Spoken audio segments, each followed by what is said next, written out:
며느리가 치워버린 밥상, 그날 아들 집을 통째로 날려버린 할아버지의 소름 돋는 복수 이야기입니다. 영상 시청하시기 이전에 구독과 좋아요를 눌러주세요. 제게 큰 힘이 됩니다. 이야기 시작합니다. 장마가 시작되기 직전에 후텁지근한 오후, 낡은 주택가 골목길에 검은색 세단 한 대가 미끄러지듯 들어섰다. 퀴퀴한 곰팡이 냄새와 축축한 흙냄새가 뒤섞인 공기 속에서 차의 창문이 스르륵 내려갔다. 운전석에 앉은 강만수는 창밖으로 고개를 내밀어 낡은 기와 지붕과 무성한 잡초가 뒤덮인 마당을 물끄러미 바라보았다. 60년이 넘는 세월의 흔적이 고스란히 배어있는 집이었다. 시멘트 벽은 여기저기 금이 가 있었고 창틀은 뒤틀려 있었다. 하지만 강만수의 눈에는 폐허가 아닌 새로운 가능성의 땅으로 보였다. 그는 찌그러진 양은 대문 앞에서 차에서 내려 묵직한 가방을 들고 마당으로 들어섰다. 거미줄이 쳐진 현관문을 두드렸다. 아무도 안 계세요? 묵묵부답. 인기척이라곤 없었다. 강만수는 천천히 집안을 둘러보았다. 텅 빈 방들은 지난 세월의 기억을 묵묵히 품고 있었다. 창문 너머로 보이는 녹슨 철골과 먼지 쌓인 건설 장비들이 강만수의 마음을 아련하게 만들었다. 평생을 건설에 바쳤지만 정작 자신의 손으로 직접 지은 진짜 집은 없었다. 그는 그저 건물을 올리고 부를 축적하는 데만 열중했었다. 이제 그는 모든 것을 내려놓고 마지막으로 자신만의 집을 짓고 싶었다. 그것은 단순한 건물이 아니라 그의 삶과 철학을 담은 하나의 예술 작품이 될 터였다. 그는 이 낡은 집이 그 꿈의 시작이 될 것이라 직감했다. 강만수는 휴대폰을 꺼내 최 팀장에게 전화를 걸었다. 최 팀장, 나 지금 여기 와 있어. 주소 보내줄게. 와서 좀 봐봐. 내가 말했던 그 재개발 예정지 맞아. 네, 사장님. 바로 가겠습니다. 최 팀장의 목소리는 항상 그랬듯 활기차고 믿음직스러웠다. 강만수는 최 팀장이 도착할 때까지 마당에 있는 낡은 평상에 앉아 지난 세월을 회상했다. 거친 손으로 수많은 건물을 지어 올렸고 수많은 사람들과 희로애락을 함께했다. 하지만 그의 곁에 남은 것은 아무도 없었다. 하나뿐인 아들 준서도 그의 아내 서연도 그에게는 그저 멀게만 느껴지는 타인이었다. 그는 이제 모든 것을 정리하고 이 마지막 사업을 통해 아들 부부의 진심을 시험하고 싶었다. 진정한 가족이 되어줄 수 있는지, 돈이 아닌 사랑으로 자신을 보살필 수 있는지. 강만수의 사무실. 최신식 인테리어와 값비싼 가구들이 즐비한 곳이었다. 강만수는 그곳에서 준서와 서연을 기다리고 있었다. 준서는 초조한 표정으로 휴대폰을 만지작거렸고 서연은 거울을 보며 화장을 고치고 있었다. 그들은 강만수가 중요한 이야기를 할 것이라는 말에 잔뜩 기대에 부풀어 있었다. 아버님, 무슨 일로 오라 하셨어요? 갑자기 부르시니 긴장되네요. 서연이 능숙한 미소와 함께 말했다. 강만수는 그들을 물끄러미 바라보았다. 아들은 자신을 닮아 야심이 있었지만 그 야심이 너무 가볍고 얄팍했다. 며느리는 화려한 껍데기만 탐하는 속물이었다. 내가 이제 슬슬 손을 떼려고 한다. 평생 일했으니 이제 좀 쉬고 싶어서. 강만수의 말에 준서와 서연의 얼굴에 화색이 돌았다. 준서는 겉으로는 아버님 무슨 말씀이세요? 아직 정정하신데요? 라고 말했지만 속으로는 이미 재산을 어떻게 나눌지 계산하고 있었다. 서연은 이미 마음속으로 명품 가방과 고급 외제차를 사고 있었다. 그래서 말인데 너희에게 이 집을 물려주려고 한다. 강만수가 준비해온 서류를 그들 앞에 놓았다. 서류에는 그들이 방금 보았던 그 낡은 주택의 주소가 적혀 있었다. 준서와 서연은 고개를 갸웃거렸다. 그들은 당연히 강남의 값비싼 아파트나 빌딩을 기대했었다. 아버님, 이게 무슨? 준서가 당황스러운 표정으로 물었다. 이 집, 내가 평생 모은 돈으로 산 집이야. 조만간 재개발될 예정이고. 그제야 준서와 서연의 눈이 반짝였다. 재개발. 그 단어는 그들에게 마법의 주문과 같았다. 아, 아버님. 역시 아버님이세요. 어떻게 이런 곳을 다. 서연은 감격에 겨운 척 강만수의 손을 잡았다. 강만수는 그들의 가식적인 표정을 읽었다. 그들의 눈에는 존경이나 사랑 대신 오직 탐욕만이 가득했다. 강만수는 씁쓸한 미소를 지으며 말을 이었다. 대신 조건이 있다. 내가 눈을 감는 날까지 부모로서의 존중과 부양의 의무를 다해야 한다. 만약 약속을 어길 시에는 이 모든 재산은 사회에 환원할 것이다. 공증까지 마쳤으니 잘 생각해보고 결정해라. 준서와 서연의 얼굴이 굳어졌다. 그들은 돈을 쉽게 얻고 싶었지 책임까지 지고 싶지는 않았다. 하지만 그들은 이정철의 재산을 포기할 수 없었다. 그들은 마지못해 고개를 끄덕였다. 강만수는 준서와 서연에게 낡은 주택의 등기부 등본을 건네주었다. 준서의 이름으로 건물 등기가 되어 있었고 서연의 이름도 함께 등재되어 있었다.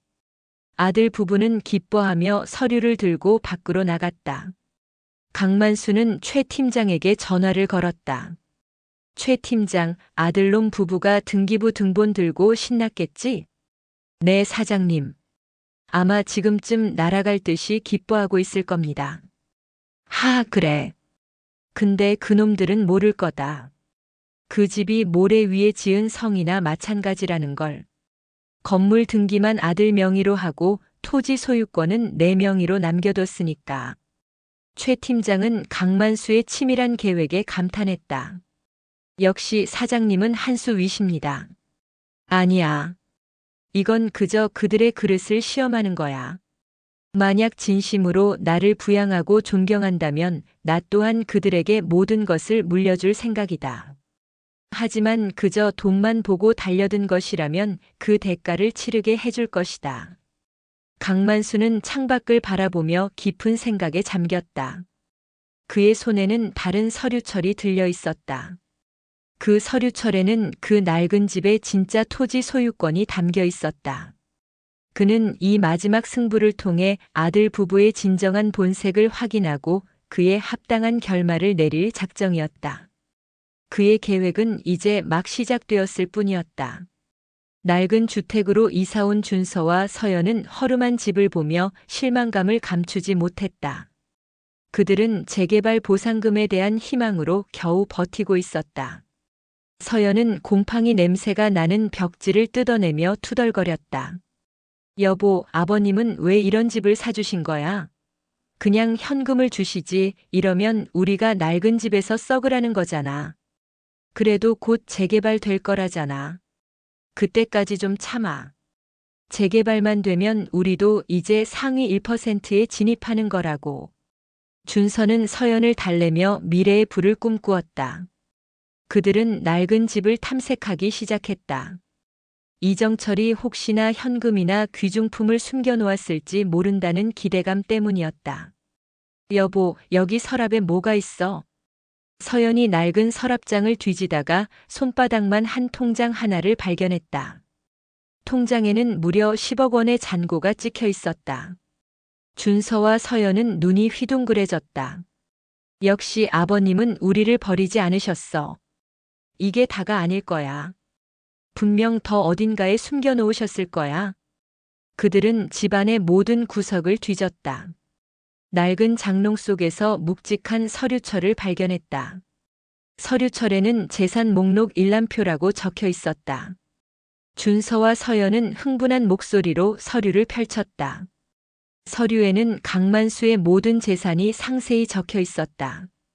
서울 시내의 빌딩, 고급 아파트, 해외 투자금, 그리고 수많은 주식과 채권들. 그들의 눈이 돌아갈 지경이었다. 재산 총액은 그들이 상상했던 것 이상이었다. 여보, 우리 이제 부자 되는 거야. 이제 이 거지 같은 집에서 안 살아도 돼. 서연은 흥분을 감추지 못했다. 그들은 이미 강만수가 죽은 것처럼 행동하기 시작했다. 그들은 낡은 집을 팔아치우고 재산 목록에 있는 빌딩을 담보로 대출을 받아 명품을 사고 외제차를 샀다. 강만수가 그들에게 경고했던 부양의 의무는 그들의 머릿속에서 완전히 지워졌다. 며칠 뒤 강만수는 아들 부부가 사는 낡은 집을 예고 없이 찾아갔다. 그의 손에는 따뜻한 인삼차가 들려 있었다. 하지만 그를 반기는 것은 차가운 냉기뿐이었다. 서연은 강만수를 보자마자 찌푸린 얼굴로 말했다. 아버님, 무슨 일이세요? 연락도 없이 오시고. 저희 지금 바쁜데. 강만수는 씁쓸한 미소를 지으며 말했다. 그냥 너희가 잘 지내나 보러 왔다. 이거 인삼차인데 마셔라. 서연은 인삼차를 받자마자 구석에 던져 놓았다. 그녀의 눈에는 강만수가 더 이상 존경의 대상이 아니라 그저 재산을 물려줄 도구에 불과했다. 아버님, 저희도 이제 어른이잖아요. 언제까지 아버님만 보고 살아야 하는 건 아니잖아요. 서연의 말에 강만수의 눈이 차갑게 변했다. 그는 서연의 무례함을 꾸짖었다. 서연아, 내가 지금 무슨 말을 하는 건지 알고 있니? 제가 틀린 말했어요? 아버님은 저희에게 재산을 주셨잖아요. 그럼 저희도 저희 삶을 살아야죠. 그때 준서가 들어왔다. 그는 서연의 편을 들었다. 아버지, 서연이 말이 맞아요. 저희도 이제 독립적으로 살고 싶어요. 언제까지 아버지의 그늘 아래에 있어야 하는 건 아니잖아요. 강만수는 아들의 배신적인 태도에 큰 충격을 받았다. 그는 아들 부부의 탐욕이 이미 한계를 넘어섰음을 깨달았다. 그는 더 이상 그들에게 아무것도 줄 것이 없었다. 그는 조용히 자리에서 일어섰다. 그래. 너희 뜻대로 해라. 하지만 명심해라. 뿌리 없이 자란 나무는 쉽게 흔들린다는 것을. 강만수는 그들을 뒤로하고 집을 나섰다. 그의 얼굴에는 깊은 실망감과 함께 새로운 결심이 서려 있었다. 그는 이제 그들의 탐욕에 철퇴를 가할 때가 왔다고 생각했다. 그날 이후 강만수는 아들 부부를 철저히 감시하기 시작했다. 그는 최 팀장을 시켜 그들의 일거수일투족을 보고받았다. 준서와 서연은 강만수의 존재를 완전히 잊은 듯이 행동했다. 그들은 낡은 집을 팔아치우려 했지만 등기부 등본에 토지 소유권이 빠져 있다는 사실을 알게 되고 당황했다. 그들은 강만수에게 전화했지만 강만수는 전화를 받지 않았다. 준서와 서연은 강만수의 태도에 분노했다. 그들은 강만수를 찾아가 따졌다. 아버님, 이게 무슨 짓이에요? 왜 토지 등기를 안 해주신 거예요? 내가 언제 토지 등기까지 해준다고 했나? 내가 말했던 건 너희가 살 집을 준다는 거였지. 토지까지 준다고는 안 했다. 강만수의 단호한 말에 준서와 서연은 얼굴이 하얗게 질렸다. 그들은 이제 자신들이 모래 위에 지은 성에 불과했음을 깨달았다. 강만수는 그들의 얼굴을 보며 씁쓸한 미소를 지었다. 내가 너희에게 준 것은 집이지 돈이 아니었다. 너희가 그 집을 돈으로만 봤으니 아무것도 얻지 못하게 된 거다. 이제라도 늦지 않았다. 내게 와서 진심으로 용서를 빌어라. 그럼 내가 모든 것을 다시 생각해 볼 수도 있다. 하지만 준서와 서연은 자존심이 상한 채 돌아섰다. 그들은 강만수가 그들을 시험하고 있다는 것을 알면서도 그에게 굴복하고 싶지 않았다. 그들은 강만수에게 복수하기로 결심했다. 그들은 김 변호사를 찾아갔다. 김 변호사는 강만수의 오랜 조력자이자 친구였지만 그들의 탐욕적인 제안에 흔들렸다. 변호사님, 아버님이 토지 등기를 안 해주셔서 저희가 큰 손해를 보게 됐어요. 아버님을 상대로 소송을 걸고 싶어요. 김 변호사는 그들의 이야기를 들으며 한숨을 쉬었다. 자네들 강 회장님을 이길 생각인가? 강 회장님은 법률적으로도 재력적으로도 빈틈없는 분이야. 그리고 나 또한 그분에게 받은 은혜가 많아. 이 일은 내가 맡을 수 없네. 준서와 서연은 김 변호사의 거절에 분노했지만 포기하지 않았다. 그들은 다른 변호사를 찾아가 강만수를 상대로 소송을 걸었다. 그들은 강만수가 자신들을 기망하고 재산을 편취하려 했다고 주장했다. 그들은 자신들의 주장을 뒷받침할 수 있는 증거들을 조작했다. 그들은 강만수가 그들을 속였다는 거짓 증언을 하도록 사람들을 매수했다. 하지만 그들의 모든 계획은 강만수의 손바닥 안에서 놀아나고 있었다. 강만수는 이미 그들의 모든 행동을 예측하고 있었고 그들의 모든 움직임을 기록하고 있었다. 그는 그들의 모든 거짓 증언과 조작된 증거를 무력화할 수 있는 완벽한 증거를 준비해 놓았다. 그는 그들이 스스로 무너지는 것을 지켜보며 그들의 탐욕에 대한 최종 심판을 내릴 준비를 하고 있었다. 강만수와 아들 부부의 법정 공방은 세간의 이목을 집중시켰다. 언론은 건축왕의 몰락이라는 자극적인 제목으로 이 사건을 대서특필했다. 준서와 서연은 자신들이 승리할 것이라고 확신했다. 그들은 언론과의 인터뷰를 통해 강만수가 탐욕에 눈이 먼 노인이라며 비난했다. 법정에서 준서와 서연은 자신들이 조작한 증거와 매수한 증인들을 내세워 강만수를 압박했다. 그들의 변호사는 강만수의 행동이 법적으로 기만 행위에 해당한다고 주장했다.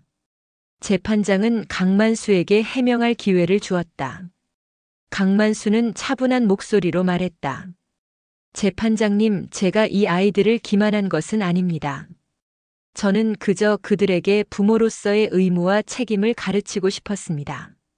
그들이 재산을 돈으로만 보지 않고 사랑과 존경으로 바라보기를 바랐습니다. 제가 그들에게 준 집은 단순한 건물이 아니라 사랑과 책임의 상징이었습니다. 강만수는 재판장에게 하나의 서류철을 건넸다. 서류철에는 그동안 준서와 서연이 강만수에게 했던 모든 무례한 행동들이 기록되어 있었다. 그들이 강만수에게 무시하는 발언을 한 녹취록, 강만수가 그들에게 경고했던 내용이 담긴 문자 메시지, 그리고 그들이 재산 목록을 탐색하며 나눈 대화가 녹음된 파일들이 들어 있었다. 또한 그들이 매수한 증인들과 그들의 변호사와의 통화 녹취록까지 포함되어 있었다. 모든 증거는 강만수가 예측했던 대로였다. 강만수는 재판장에서 그들의 모든 거짓말을 폭로했다. 준서와 서연은 그들의 모든 거짓이 드러나자 얼굴이 창백해졌다. 그들은 강만수에게 모든 것을 들키고 말았다. 강만수는 마지막으로 말했다. 재판장님, 이 모든 것은 제가 계획한 것이 맞습니다. 하지만 저는 이 아이들을 벌하려는 것이 아니라 그들이 스스로의 잘못을 깨닫고 새로운 삶을 시작하기를 바랐습니다. 제가 그들에게 줄 수 있는 가장 큰 선물은 돈이 아니라 진실을 깨닫게 하는 것이라고 생각했습니다. 재판장은 강만수의 말을 듣고 깊은 생각에 잠겼다. 그는 강만수의 행동이 법적으로는 문제가 될 수 있지만 그 의도만큼은 순수하고 진실하다는 것을 깨달았다. 결국 재판장은 강만수의 손을 들어주었다. 강만수는 승소했고 준서와 서연은 모든 것을 잃었다. 그들은 사회적으로도 비난을 받았고 가족에게서도 외면당했다. 모든 것을 잃은 준서와 서연은 서로를 탓하며 갈라섰다. 그들은 더 이상 서로에게 의지할 수 없었다. 그들은 각자 뿔뿔이 흩어져 곤궁한 삶을 살게 되었다. 준서는 강만수의 명성을 등에 업고 재기하려고 했지만 그를 도와주는 사람은 아무도 없었다. 그는 자신의 잘못을 뉘우치고 아버지에게 용서를 구하고 싶었지만 자존심이 허락하지 않았다. 서연은 명품과 화려한 삶에 대한 미련을 버리지 못하고 사채업자들에게 손을 벌리기 시작했다. 그녀는 결국 빚더미에 앉게 되었고 사채업자들에게 시달리며 비참한 삶을 살았다. 강만수는 아들 부부가 파멸하는 과정을 지켜보았다. 그는 그들의 고통을 보며 슬픔을 느꼈지만 동시에 그들이 스스로의 잘못을 깨닫고 있다는 것을 알았다. 그는 아들 준서가 자신에게 보낸 편지를 받았다. 편지에는 진심 어린 반성과 함께 아버지에 대한 미안함이 담겨 있었다. 아버지, 제가 정말 잘못했습니다. 제가 가진 모든 것을 잃고 나서야 아버지의 진심을 깨달았습니다. 저는 이제 아무것도 바라지 않습니다. 그저 아버지께서 건강하게 오래오래 사셨으면 좋겠습니다. 그리고 저도 아버지처럼 제 힘으로 새로운 삶을 시작하고 싶습니다. 저를 용서해 주세요, 아버지. 강만수는 아들의 편지를 읽으며 눈물을 흘렸다. 그의 아들은 이제야 비로소 진정한 어른이 된 것 같았다. 강만수는 아들을 용서하기로 결심했다. 그는 아들에게 전화를 걸어 만나자고 했다. 강만수와 준서는 낡은 주택에서 다시 만났다. 낡은 집은 여전히 그 자리에 있었고 그들은 지난 세월의 기억을 되새겼다. 준서는 아버지에게 무릎을 꿇고 눈물을 흘리며 용서를 빌었다. 강만수는 아들의 등을 두드려 주었다. 준서야, 이제 일어서거라. 나는 너를 용서한다. 하지만 우리는 이제 부자 관계가 아닌 인간 대 인간으로서의 관계를 시작해야 한다. 나는 너에게 더 이상 돈을 주지 않을 것이다. 너는 이제 스스로 일어서야 한다. 내가 가진 힘으로 너의 길을 찾아가거라. 강만수는 아들이 자립하도록 도왔다. 그는 아들에게 돈을 주지 않았지만 그의 경험과 지혜를 나누어 주었다.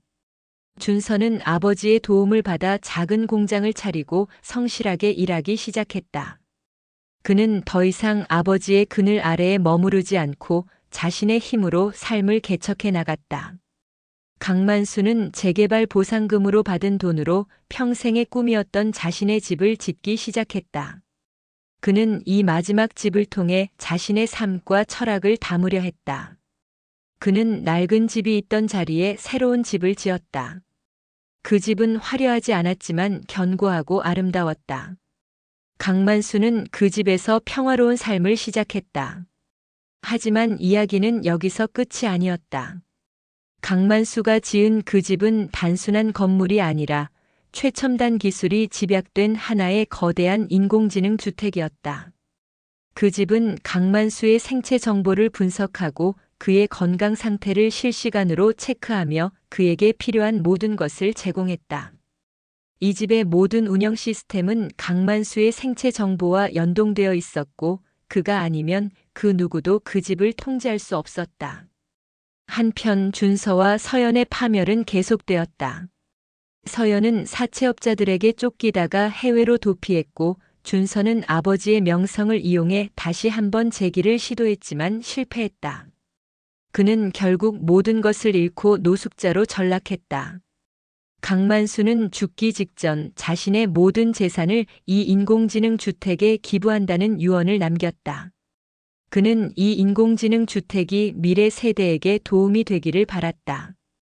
강만수가 죽자 그의 유언은 공개되었고 준서는 뒤늦게 아버지의 유언을 듣고 충격에 빠졌다.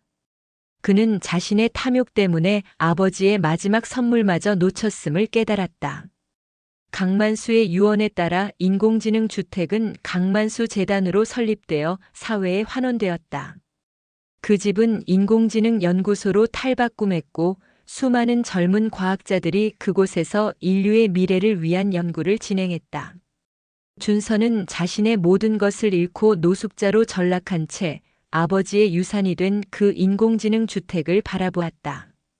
그는 그곳에 들어가고 싶었지만 그의 지문과 생체 정보는 그 집의 출입을 거부했다. 그는 아버지의 마지막 계획이 자신의 탐욕에 대한 영원한 벌이라는 것을 깨달았다. 그는 그 집 앞에서 눈물을 흘리며 자신의 지난 날을 후회했다. 그리고 그 자리에서 쓸쓸히 생을 마감했다. 강만수는 자신의 마지막 사업을 통해 아들 부부의 탐욕을 심판했고 그들의 탐욕은 결국 그들을 파멸로 이끌었다. 그의 마지막 유산은 그가 평생을 바쳤던 건설업의 정수를 보여주었으며 그의 뜻을 이어받은 새로운 세대에게 더 나은 미래를 선물했다. 탐욕의 성곽은 무너지고 그 자리에 인류의 희망이 담긴 새로운 성곽이 세워진 것이었다. 강만수와 준서, 서연의 법정 공방은 세간의 모든 이목을 집중시켰다. 언론은 이 사건을 현대판 이솝우화라며 조롱했고 준서와 서연은 법정에서 승리할 것이라 확신했다.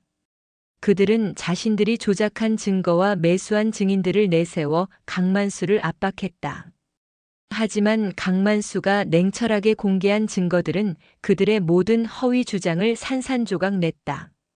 그들이 변호사와 통화하며 나눴던 녹음 파일, 강만수에게 보냈던 무례한 문자 메시지, 그리고 낡은 집에서 재산 목록을 찾으며 나누었던 탐욕스러운 대화가 법정에 공개되자 준서와 서연의 얼굴은 하얗게 질렸다. 그들의 탐욕이 만천하에 드러나는 순간이었다. 방청객들은 웅성거렸고 그들을 응원했던 기자들은 펜을 들어 그들의 파렴치함을 기록했다. 재판장이 강만수의 손을 들어주었을 때 준서와 서연은 한동안 멍하니 서 있었다. 그들은 자신들의 패배를 믿을 수 없었다. 그들의 변호사는 충격에 빠져 아무 말도 하지 못했다. 강만수는 조용히 그들을 바라보았다. 그의 눈에는 승리의 기쁨 대신 깊은 슬픔과 실망감이 서려 있었다. 그는 그들이 스스로의 잘못을 깨닫고 새로운 삶을 시작하기를 바랐지만 그들은 오히려 더 깊은 나락으로 떨어지고 있었다. 법정을 나서는 준서와 서연에게 수많은 카메라 플래시가 터졌다. 기자들은 그들을 향해 질문을 쏟아냈지만 그들은 아무 대답도 하지 못했다. 그들은 마치 유령처럼 법원을 빠져나와 거리를 헤맸다. 그들의 손에는 아무것도 남아있지 않았다. 재산을 탕진하고 아버지의 명예에 흠집을 냈고 이제는 사회적으로 매장되었다. 그들은 서로를 탓하며 싸우기 시작했다. 다 당신 때문이야. 당신이 그 거지 같은 집에 가자고만 안 했어도. 서연이 울분을 토했다. 무슨 소리야? 당신이 명품 사고 외제차 살 때부터 알아봤어야 했는데. 당신 탐욕 때문에 이렇게 된 거잖아. 준서도 지지 않고 소리쳤다. 그들의 싸움은 밤늦도록 이어졌다. 그들의 결혼 생활은 이미 파탄 나 있었다. 그들에게 남은 것은 서로에 대한 증오뿐이었다. 그들은 결국 각자의 길을 가기로 했다. 서연은 짐을 싸서 집을 나갔고 준서는 텅 빈 집에 혼자 남았다. 그들의 파멸은 이제 막 시작되었을 뿐이었다. 모든 것을 잃은 준서와 서연은 강만수의 재산을 찾기 위해 마지막 발버둥을 쳤다. 그들은 강만수의 모든 재산 목록을 뒤지며 혹시라도 빠진 것이 없는지 확인했다. 그들의 눈에는 더 이상 가족애나 반성 따위는 없었다. 오직 돈에 대한 집착만이 남아 있었다. 서연은 강만수가 평소에 좋아하던 골동품과 미술품을 떠올렸다. 그녀는 강만수의 사무실에 몰래 잠입해 골동품과 미술품을 훔치려 했지만 이미 최 팀장이 모든 것을 옮겨놓은 뒤였다. 서연은 분노에 휩싸였다. 그녀는 강만수가 자신들을 농락했다고 생각했다. 그녀는 강만수에게 복수하기 위해 사설 탐정을 고용해 강만수의 숨겨진 재산을 추적하기 시작했다. 준서는 아버지의 명성을 이용해 재기하려고 했다. 그는 아버지의 사업 파트너들에게 찾아가 도움을 요청했지만 모두 그를 외면했다. 그들은 준서의 탐욕과 배신을 알고 있었기 때문이다. 준서는 결국 아무것도 얻지 못하고 거리로 나앉게 되었다. 그는 아버지에게 다시 용서를 구하고 싶었지만 자존심이 허락하지 않았다. 그는 자신의 잘못을 인정하는 순간 모든 것을 잃었다는 사실을 인정해야만 했기 때문이다. 그들은 서로에게 연락조차 하지 않았다. 각자의 탐욕이 그들을 파멸로 이끌었지만 그들은 여전히 서로를 탓하며 자신들의 잘못을 인정하지 않았다. 그들은 서로가 더 많은 것을 가졌을 것이라 생각하며 끊임없이 서로를 의심하고 견제했다. 그들의 삶은 강만수가 설계한 탐욕의 덫에 완전히 갇혀버렸다. 그들은 자신이 왜 이렇게 되었는지조차 깨닫지 못하고 그저 돈과 명예를 쫓아 헤매는 불쌍한 영혼들이 되어갔다. 강만수는 그들의 몰락을 조용히 지켜보았다. 그는 그들이 스스로의 잘못을 깨닫고 돌아오기를 바랐지만 그들의 눈에 비치는 것은 여전히 돈과 명예뿐이었다. 강만수는 깊은 한숨을 쉬었다. 그의 계획은 이제 막 절정에 달하고 있었다. 강만수는 준서와 서연이 절망에 빠졌을 때 마지막으로 그들을 시험하기로 했다. 그는 최 팀장을 통해 그들에게 최후의 기회를 제시했다. 최 팀장은 준서와 서연에게 찾아가 말했다. 사장님께서 마지막으로 자네들을 만나고 싶어 하십니다. 그리고 아직 자네들에게 주지 않은 재산이 있다고 하셨습니다. 지금이라도 늦지 않았으니 사장님께 진심으로 용서를 빌고 새로운 삶을 시작하십시오. 준서와 서연의 눈이 다시 한번 반짝였다. 그들은 아직 주지 않은 재산이라는 말에 혹했다. 그들은 강만수가 자신들을 용서하고 다시 받아들일 것이라 생각했다. 그들은 서로에게 연락해 강만수를 만나러 가자고 했다. 그들은 강만수에게 진심으로 용서를 빌기보다는 그 재산을 어떻게 차지할지에 대해 논의했다. 강만수는 그들이 자신을 찾아왔을 때 그들의 눈빛에서 여전히 탐욕을 보았다. 그는 그들의 손을 잡고 말했다. 너희가 가진 모든 것을 잃고 나서야 나를 찾아왔구나. 하지만 나는 너희가 가진 것이 무엇인지 그리고 너희가 무엇을 잃었는지 알고 있다. 나는 너희에게 더 이상 돈을 주지 않을 것이다. 하지만 나는 너희에게 가장 소중한 것을 줄 것이다. 바로 너희의 삶을 다시 시작할 수 있는 기회다. 강만수는 그들에게 작은 봉투를 건넸다. 봉투 안에는 돈 대신 그들이 각자에게 보냈던 편지와 강만수가 기록한 그들의 모든 행동 기록이 들어 있었다. 준서와 서연은 봉투를 열어보고 충격에 빠졌다. 그들은 자신들의 모든 거짓과 탐욕이 기록되어 있는 것을 보았다. 강만수는 마지막으로 그들에게 말했다. 이것이 너희가 잃은 것이다. 그리고 이것이 너희가 얻어야 할 것이다. 나는 너희를 용서한다. 하지만 너희 스스로를 용서하고 너희의 삶을 다시 시작하는 것은 너희의 몫이다. 강만수는 그들을 뒤로하고 조용히 자리를 떠났다. 준서와 서연은 봉투를 들고 멍하니 서 있었다. 그들은 이제 더 이상 탐욕을 쫓을 수 없었다. 그들의 모든 것이 드러났고 그들은 이제 아무것도 가진 것이 없었다. 그들은 그 자리에서 서로를 탓하며 주저앉아 눈물을 흘렸다. 그들은 이제야 비로소 자신들의 잘못을 깨닫기 시작했다. 그들의 파멸은 이제 막 시작되었을 뿐이었다. 법정 공방에서 모든 것을 잃은 서연은 준서와 갈라선 뒤에도 탐욕의 끈을 놓지 못했다. 그녀는 화려한 삶에 대한 미련을 버리지 못하고 강만수가 숨겨놓았을지 모르는 비밀 자산을 찾기 위해 사설 탐정을 고용했다. 그녀는 그들에게 강만수의 모든 행적을 추적해달라고 요구했다. 하지만 탐정들은 강만수의 치밀한 계획에 아무것도 찾아내지 못했다. 오히려 서연은 탐정 비용을 감당하지 못해 빚을 지게 되었다. 서연은 빚을 갚기 위해 사채업자들에게 손을 벌리기 시작했다. 그녀는 자신이 강만수 회장의 며느리였음을 내세우며 돈을 빌렸지만 사채업자들은 그녀의 몰락을 이미 알고 있었다. 그들은 서연에게 터무니없는 이자를 요구했고 서연은 빚더미에 앉게 되었다. 그녀는 매일 밤 악몽에 시달렸다. 사채업자들의 협박 전화와 방문에 그녀는 점점 미쳐갔다. 그녀의 화려했던 삶은 이제 악몽으로 변했다. 서연은 마지막으로 강만수를 찾아가 용서를 빌고 도움을 청하려 했다. 하지만 강만수의 집은 이미 재개발로 철거된 상태였다. 그녀는 강만수의 옛 사무실을 찾아갔지만 그곳은 이미 다른 회사가 들어서 있었다. 그녀는 강만수와의 연결고리를 완전히 잃었다. 그녀는 이제 더 이상 기댈 곳이 없었다. 그녀는 결국 모든 것을 포기하고 해외로 도피하기로 결심했다. 하지만 그녀의 도피는 사채업자들에게 발각되었고 그녀는 공항에서 체포되었다. 서연의 몰락은 사회적으로 큰 파장을 일으켰다. 한때 강만수 회장의 며느리로 화려한 삶을 살았던 그녀의 비참한 최후는 사람들에게 탐욕의 위험성을 경고하는 교훈이 되었다. 그녀는 감옥에 갇혔지만 여전히 자신의 잘못을 인정하지 않았다. 그녀는 오직 강만수를 원망하며 자신의 불행이 모두 그의 탓이라고 생각했다.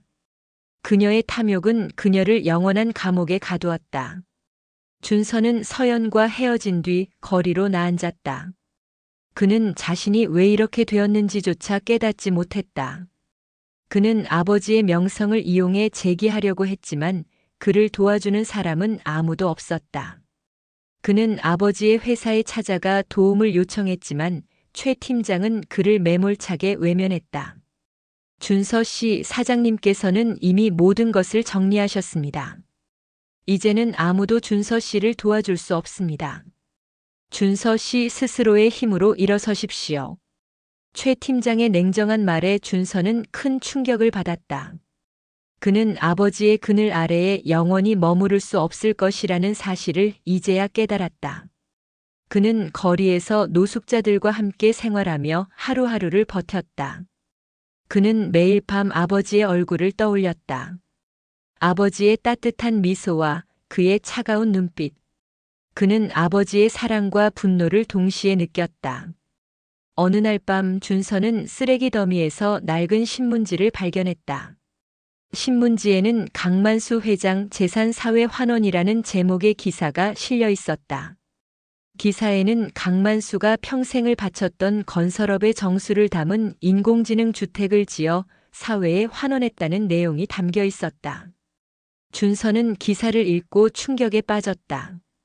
그는 아버지가 자신에게 주려 했던 것이 단순히 돈이 아니라 사랑과 책임이었음을 이제야 깨달았다. 그는 자신이 가진 모든 것을 잃고 나서야 아버지의 진심을 깨달았다. 준서는 그날 밤 낡은 종이와 펜을 꺼내 아버지에게 편지를 쓰기 시작했다. 그는 자신의 모든 잘못을 뉘우치고 아버지에게 진심으로 용서를 구했다. 그는 더 이상 돈을 바라지 않았다. 그는 그저 아버지에게 자신의 진심을 전하고 싶었다. 그의 편지는 눈물로 얼룩져 있었다. 준서의 편지는 길고 길었다. 그는 자신의 어린 시절부터 아버지와의 관계, 그리고 서연을 만난 이후의 삶 모든 것을 낱낱이 기록했다. 그는 자신의 탐욕이 어떻게 자신과 아버지를 갈라놓았는지, 그리고 어떻게 자신을 파멸로 이끌었는지 고백했다. 아버지, 저는 아버지께서 저에게 주려 하셨던 것이 단순히 돈이 아니라 아버지의 삶과 철학이었음을 이제야 깨달았습니다. 저는 아버지의 사랑을 돈으로만 계산했습니다. 저는 아버지의 말씀을 듣지 않았고 제 욕심만 채우려 했습니다. 저는 이제 아무것도 가진 것이 없습니다. 하지만 저는 이제야 비로소 제가 무엇을 잃었는지 알게 되었습니다. 저는 아버지의 사랑을 잃었습니다. 그리고 저는 아버지의 아들로서의 자격마저 잃었습니다. 저는 이제 아무것도 바라지 않습니다. 그저 아버지께서 저를 용서해 주셨으면 좋겠습니다. 그리고 제가 아버지처럼 제 힘으로 새로운 삶을 시작할 수 있도록 저를 응원해 주셨으면 좋겠습니다. 준서는 편지를 다 쓰고 나서 우체통에 편지를 넣었다. 그의 마음은 홀가분했다. 그는 더 이상 아버지의 재산을 바라지 않았다. 그는 이제 자신의 삶을 스스로 개척해 나갈 것이다. 그는 이제야 비로소 아버지의 진심을 이해하고 아버지의 사랑을 깨달았다. 그의 편지는 그가 가진 모든 것, 그리고 그가 잃어버린 모든 것을 담고 있었다. 한편 강만수는 준서의 편지를 최 팀장을 통해 전달받았다. 강만수는 편지를 읽고 눈물을 흘렸다. 그의 아들은 이제야 비로소 진정한 어른이 된 것 같았다. 강만수는 아들을 용서하기로 결심했다. 그는 아들에게 전화를 걸어 만나자고 했다. 그리고 며칠 뒤 낡은 주택이 있던 자리에 강만수가 평생을 꿈꿔온 집이 들어서기 시작했다. 그 집은 단순한 건물이 아니라 그의 삶과 철학을 담은 하나의 예술 작품이었다. 그 집은 그의 마지막 유산이었고 그 집의 완공과 함께 그의 마지막 계획이 시작되었다. 그는 자신의 죽음을 설계하며 아들의 마지막 시험을 준비하고 있었다. 강만수가 평생의 꿈을 실현하기 위해 짓기 시작한 집은 단순한 건물이 아니었다. 그것은 마치 살아있는 유기체 같았다. 낡은 주택이 있던 자리에 솟아오른 집은 유선형의 곡선과 투명한 유리로 이루어져 있었고 마치 미래 시대의 건축물을 보는 듯한 느낌을 주었다. 그는 최 팀장과 함께 이 집에 그의 모든 건축 기술과 철학 그리고 최첨단 인공지능 기술을 접목시켰다. 외부에는 태양광 패널이 유기적으로 연결되어 있었고 내부는 강만수의 생체 정보를 기반으로 작동하는 시스템으로 가득 차 있었다. 그의 지문, 망막, 심장 박동, 그리고 DNA 정보가 이 집의 모든 운영 시스템과 연동되어 있었다. 마치 그의 삶의 흔적이 곧 이 집의 설계도인 것처럼. 이 집의 이름은 히든 플레이스로 불렸다. 최 팀장은 이 집을 보며 경외심을 느꼈다. 사장님, 이 집은 정말 사장님의 모든 것이 담겨 있는 것 같습니다. 강만수는 씁쓸한 미소를 지으며 말했다. 그렇지. 내 삶의 마지막 작품이다. 내가 죽고 나면 이 집은 인류의 미래를 위한 인공지능 연구소로 전환될 거야. 나는 이 집을 통해 인류에게 마지막 선물을 남기고 싶다. 그리고 내 아들에게도 말이야. 강만수의 눈빛은 깊은 슬픔으로 가득 차 있었다. 그는 자신의 아들이 탐욕에서 벗어나 진정한 삶을 살기를 바랐다. 하지만 그의 마음속에는 여전히 아들에 대한 의심이 남아 있었다. 그는 이 집이 아들을 위한 마지막 시험이 될 것이라 생각했다. 만약 아들이 이 집을 탐욕의 대상으로만 본다면 그는 영원히 아버지의 유산을 차지할 수 없을 것이다. 하지만 아들이 이 집의 진정한 가치를 깨닫고 인류를 위해 봉사할 마음을 가진다면 그는 비로소 아버지의 진정한 상속자가 될 수 있을 것이다. 준서는 작은 공장에서 땀 흘려 일했다. 그는 아버지에게 보낸 편지에 썼던 것처럼 자신의 힘으로 새로운 삶을 개척하려 노력했다. 그는 밤낮으로 일했고 손에 굳은 살이 박히는 것도 마다하지 않았다. 하지만 현실은 녹록지 않았다. 자금난은 계속되었고 기술적인 문제에 부딪히며 공장은 위기에 처했다. 준서는 다시 한번 절망에 빠졌다. 그는 밤늦도록 혼자 술을 마시며 자신의 신세를 한탄했다. 내가 왜 이렇게 살아야 하는 거지? 아버지가 나에게 모든 것을 물려주셨다면 나는 지금쯤 빌딩 주인으로 살고 있을 텐데. 그의 마음속에서 탐욕의 싹이 다시 고개를 들기 시작했다. 그는 아버지에게 보냈던 반성의 편지가 그저 상황을 모면하기 위한 거짓이었음을 인정했다. 그의 마음속에는 여전히 잃어버린 재산에 대한 미련과 아버지에 대한 원망이 가득 차 있었다. 그는 다시 한번 아버지에게 도움을 청할까 고민했지만 자존심이 허락하지 않았다. 그는 아버지에게 다시 돌아가는 것은 자신의 패배를 인정하는 것과 같다고 생각했다. 그는 밤늦도록 인터넷을 뒤졌다. 아버지의 명성을 이용해 투자자를 찾으려고 했다. 하지만 그의 이름 앞에는 항상 탐욕의 아들이라는 꼬리표가 따라붙었다. 사람들은 그를 비웃었고 아무도 그에게 투자를 하지 않았다. 준서는 절망에 빠졌다. 그는 이제 더 이상 기댈 곳이 없었다. 그는 텅 빈 방에서 혼자 눈물을 흘리며 자신의 지난 날을 후회했다. 서연은 감옥에 갇혔지만 여전히 자신의 잘못을 인정하지 않았다. 그녀는 오직 강만수를 원망하며 자신의 불행이 모두 그의 탓이라고 생각했다. 그녀는 감옥 안에서도 화려한 삶에 대한 미련을 버리지 못했다. 그녀는 다른 재소자들에게 자신이 강만수 회장의 며느리였다는 것을 자랑했고 그들의 비웃음을 샀다. 강만수 회장 며느리라는데 감옥에 와서 뭐 하는 거야? 재산 다 탕진했나 보네. 한심하다. 서연은 그들의 조롱에 분노했지만 아무 말도 할 수 없었다. 그녀는 감옥 안에서도 탐욕의 굴레에서 벗어나지 못했다. 그녀는 매일 밤 꿈속에서 명품 가방과 고급 외제차를 보았고 잠에서 깨어나면 자신의 비참한 현실을 직시해야 했다. 그녀는 정신적으로 점점 피폐해졌다. 어느 날 서연은 감옥에서 한 재소자를 만났다. 그녀는 뛰어난 컴퓨터 해킹 기술을 가진 인물이었다. 서연은 그녀에게 강만수의 비밀 자산을 찾는 것을 도와달라고 부탁했다. 그녀는 서연의 이야기에 흥미를 느꼈다. 강만수 회장? 그분 내가 잘 알지. 그분 세상에서 가장 철통 같은 보안 시스템을 가지고 있다고 소문났는데 그분의 재산을 건드리는 건 불가능해. 포기하는 게 좋아. 하지만 서연은 포기하지 않았다. 그녀는 해킹 전문가에게 자신이 가진 모든 것을 주겠다고 약속했다. 그녀는 강만수에게 복수하고 잃어버린 자신의 삶을 되찾고 싶었다. 그녀의 눈은 광기로 가득 차 있었다.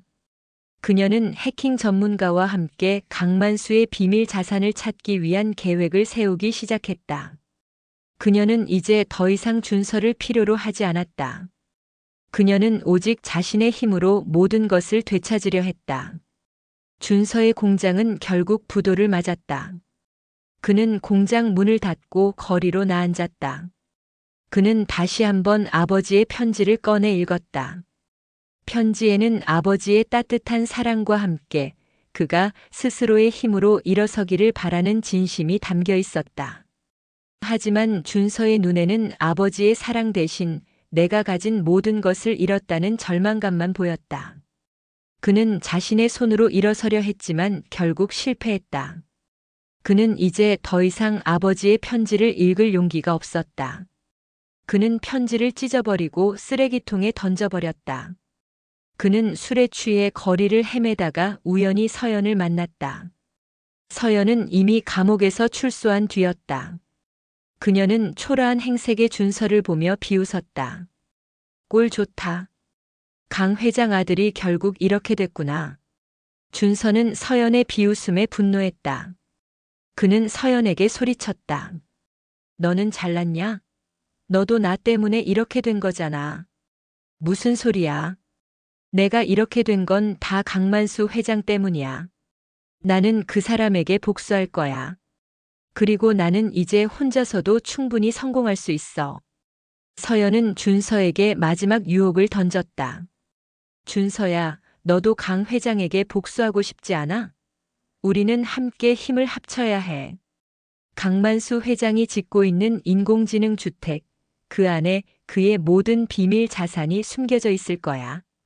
우리가 함께 그 집을 차지하면 우리는 다시 예전의 삶을 되찾을 수 있어.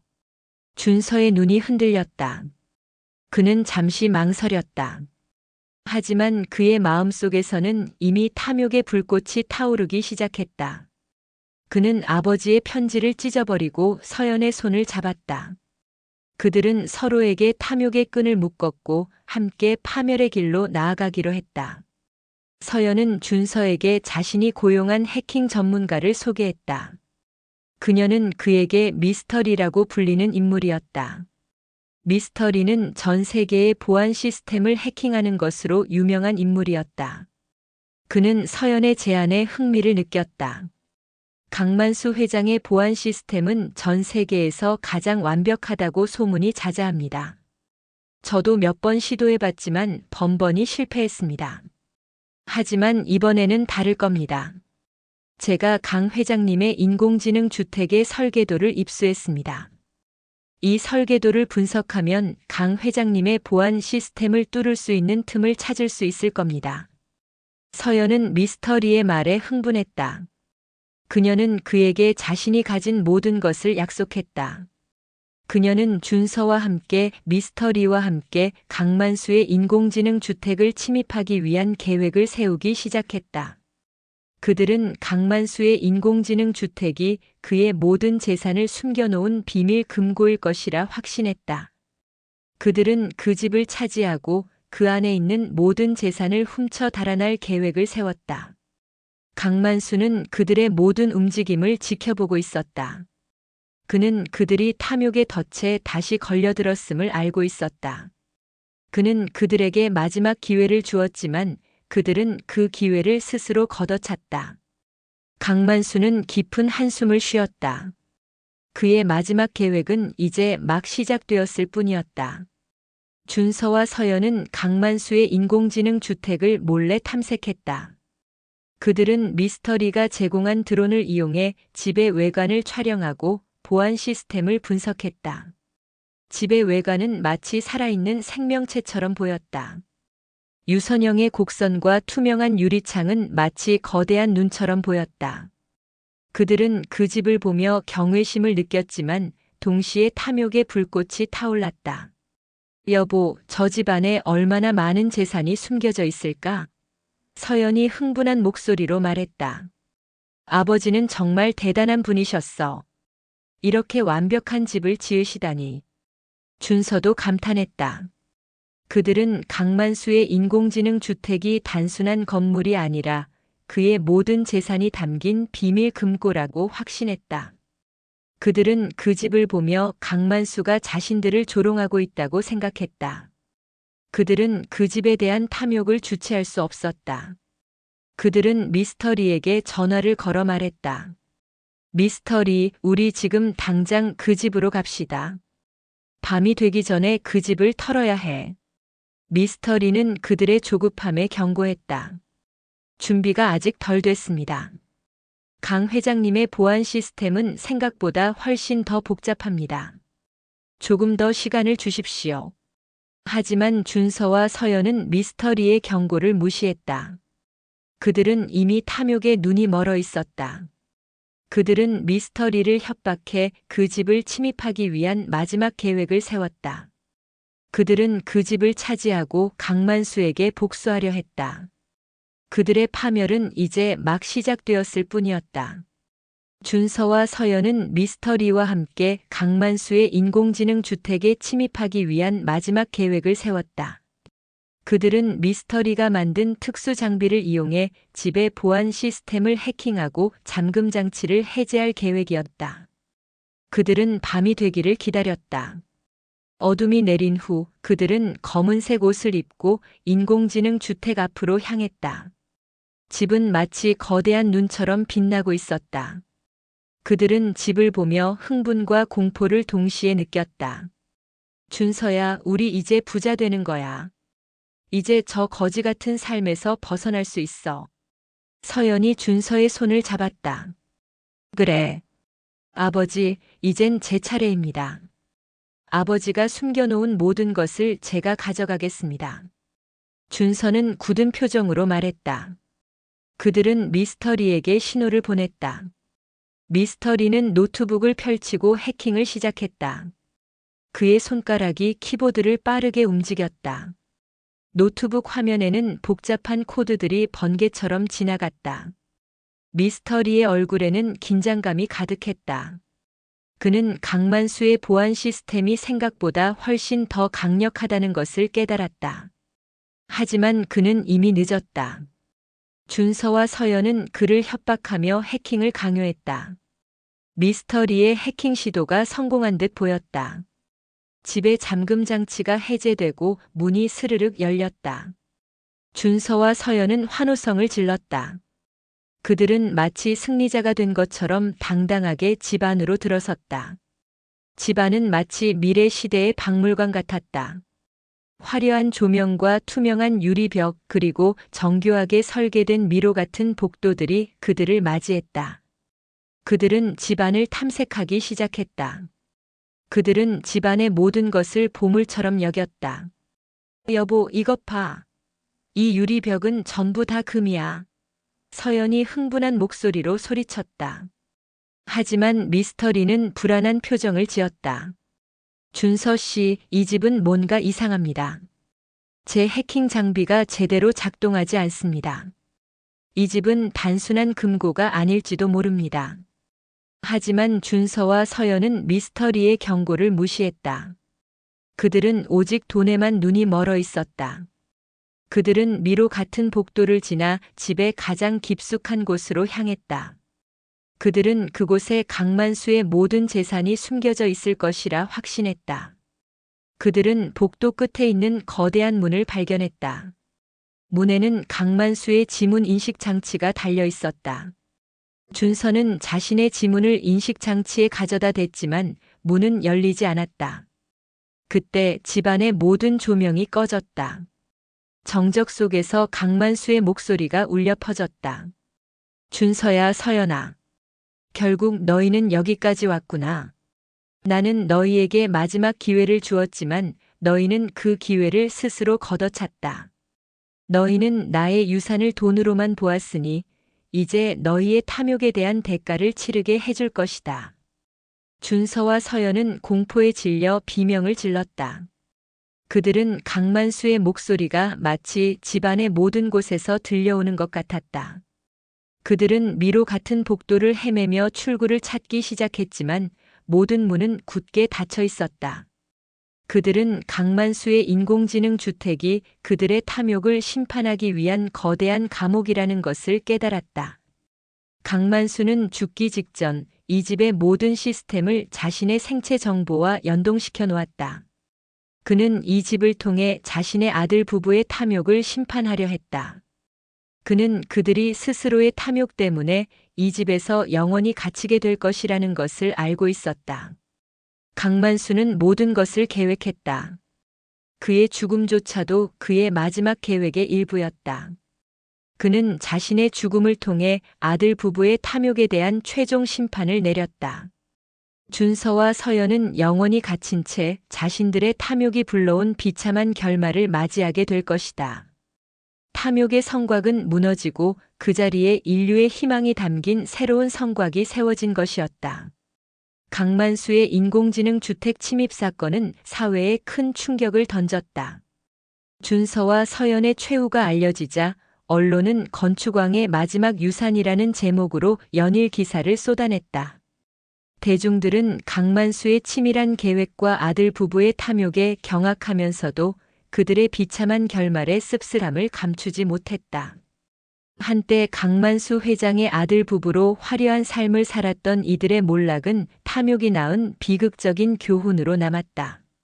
최 팀장은 기자회견을 열어 강만수의 마지막 계획을 세상에 공개했다. 회장님께서는 이 집을 통해 아들에게 진정한 삶의 가치를 깨닫게 하려 하셨습니다. 돈이 아닌 사랑과 책임이라는 가치를 말이죠. 회장님께서는 이 집이 아들에게 마지막으로 줄 수 있는 가장 큰 선물이라고 생각하셨습니다. 하지만 아드님과 며느님은 이 선물을 돈으로만 보셨고 결국 스스로의 탐욕 때문에 이 비극을 맞이하게 된 것입니다. 최 팀장의 설명에 기자들은 숙연해졌다. 그들은 강만수의 깊은 뜻을 이제야 비로소 이해했다. 이 사건은 한 가족의 비극을 넘어 현대 사회의 물질 만능주의에 대한 경고로 받아들여졌다. 강만수의 유언에 따라 그의 인공지능 주택은 강만수 재단으로 설립되어 사회에 환원되었다. 강만수는 이 집이 미래 세대에게 도움이 되기를 바랐다. 그의 뜻을 이어받아 최 팀장은 이 집을 최첨단 인공지능 연구소로 탈바꿈시켰다.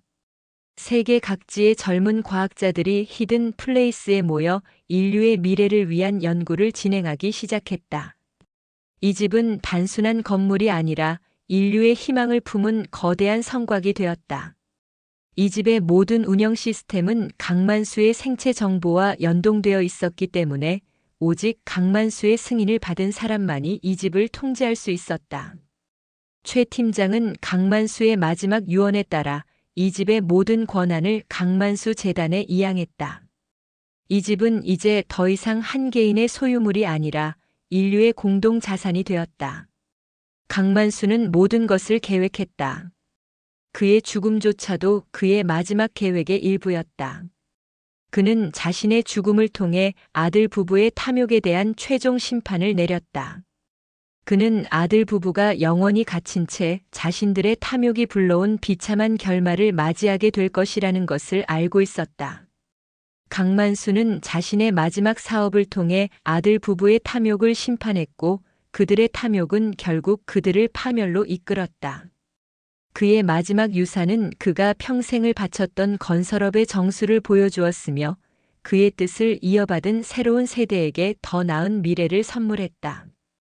탐욕의 성곽은 무너지고 그 자리에 인류의 희망이 담긴 새로운 성곽이 세워진 것이었다. 강만수는 자신의 계획이 성공했음을 확인한 후 평온한 얼굴로 눈을 감았다. 강만수의 인공지능 주택에 갇힌 준서와 서연은 매일 밤 공포와 절망 속에서 살았다. 집안의 모든 문은 굳게 닫혀 있었고 그들은 끝없이 미로 같은 복도를 헤매야 했다. 집의 인공지능 시스템은 그들이 강만수의 유산을 돈으로만 보았다는 사실을 상기시키듯 그들이 잃은 재산 목록을 홀로그램으로 보여주었다. 이것이 너희가 잃은 것이다. 그리고 이것이 너희가 얻어야 할 것이다. 강만수의 목소리가 끊임없이 집안에 울려 퍼졌다. 준서와 서연은 서로를 탓하며 싸우기 시작했다. 그들의 싸움은 밤낮으로 이어졌고 그들은 서로에게 상처를 주며 정신적으로 피폐해졌다. 그들은 이제 더 이상 서로를 사랑하지 않았다. 그들에게 남은 것은 서로에 대한 증오뿐이었다.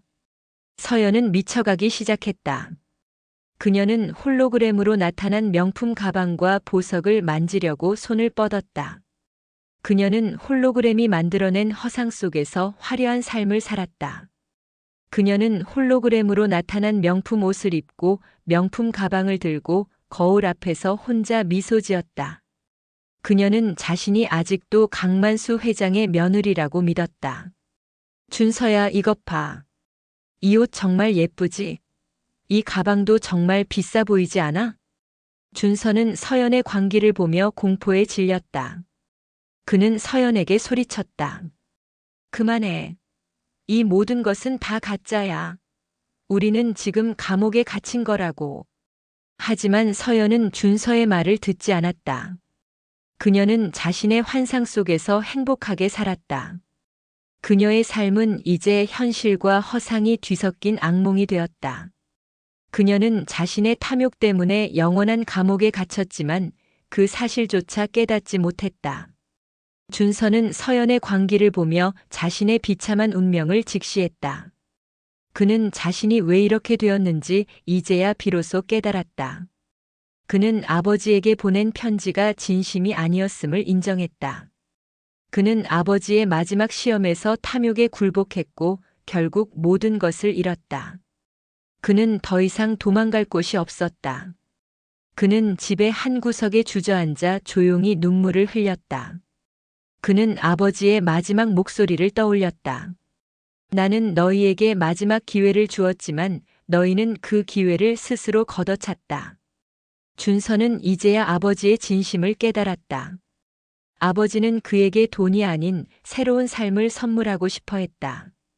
하지만 그는 그 선물을 알아보지 못했고 자신의 탐욕에 눈이 멀어 있었다. 그는 이제 더 이상 아버지의 유산을 원하지 않았다.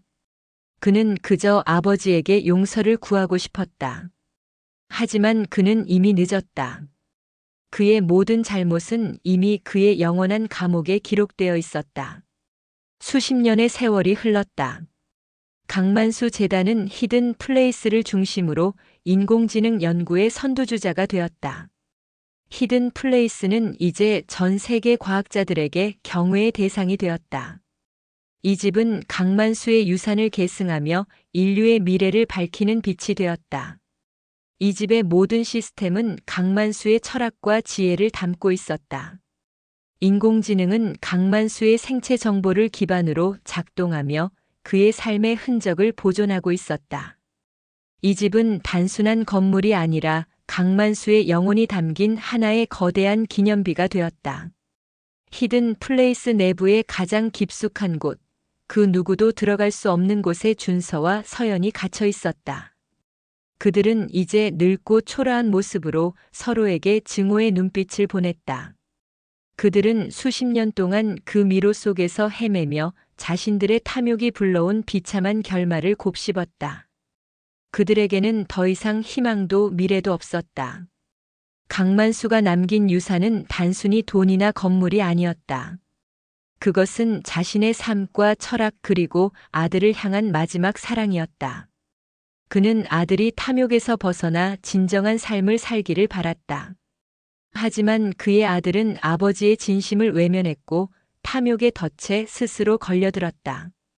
강만수의 인공지능 주택은 낡은 주택이 있던 자리에 굳건히 서 있었다.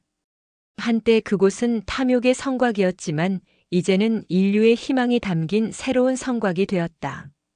준서와 서연의 비극적인 이야기는 그 성곽의 깊은 곳에 묻혔다. 그들의 탐욕은 그들의 삶을 파멸로 이끌었고 그들의 비참한 결말은 세상 사람들에게 탐욕의 위험성을 경고하는 교훈으로 남았다.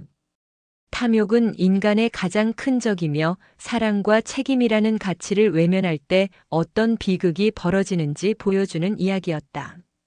이 모든 비극의 시작과 끝은 낡은 주택에서 시작되었고 결국 그 낡은 주택이 있던 자리에 세워진 히든 플레이스에서 막을 내렸다. 모든 것을 잃고 나서야 비로소 깨달은 진실은 그들에게 너무나도 큰 고통을 안겨주었다. 영상이 즐거우셨다면 구독과 좋아요 부탁드립니다.